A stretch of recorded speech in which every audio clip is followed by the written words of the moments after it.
আমি দল করি না, আমি একটা পোস্টদারি লোক। তুই আমার সম্পর্কে হুট করে লেহিস কিভাবে? আমি আসতেছি, আপনার আড্ডি খুলে আমি আপনি আমাকে হুমকি দিচ্ছেন?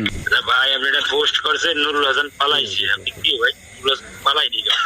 নুরুল হাসান ভাই কোথায়? নুরুল হাসান ভাই বাড়ি আছে, তার একটা ফ্যাক্টরি আছে। আপনার বাড়ি কোথায়? নুরুল হাসান একটা ফ্যাক্টরি আছে, যাতে 300 কোটি টাকা, জানেন না? ফ্যাক্টরি তো থাকতেই পারে, কই তাকে তো 5 আগস্টের পরে কখনোই দেখলাম না। ও আচ্ছা, প্রতি সপ্তাহে 2-3 দিন আসে। আপনি কোন বাড়ার বলতে আপনার দেখতে হবে? আমি আসতেছি, আপনার আড্ডি খুলে আমি আপনি আমাকে হুমকি দিচ্ছেন?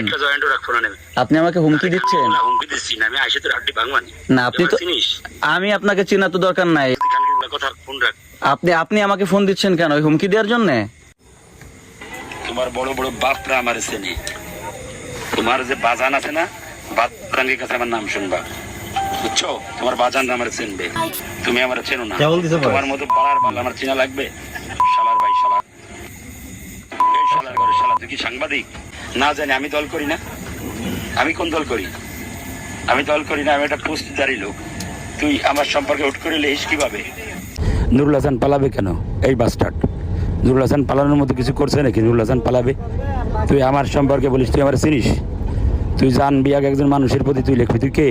হুট করে লেখিস? তুই লেখার কে? হ্যাঁ, তোর কি তোর লেখার এই স্পর্ধা দিছে কে? তুই একজনের নামে লিখবি? তোর বাড়ি কোন জায়গা? তুই এটা দে। তোর বাড়ি বাংলাদেশের যে প্রান্তেই থাক, তুই আমার সম্পর্কে জানিস? আমি কোনো 2 নম্বরই কাজ করি না, 2 নম্বরই কথা বলি না। তুমি আমার চেনো না। তুমি কোন বাড়ার বাল? তোমার চিনতে হবে।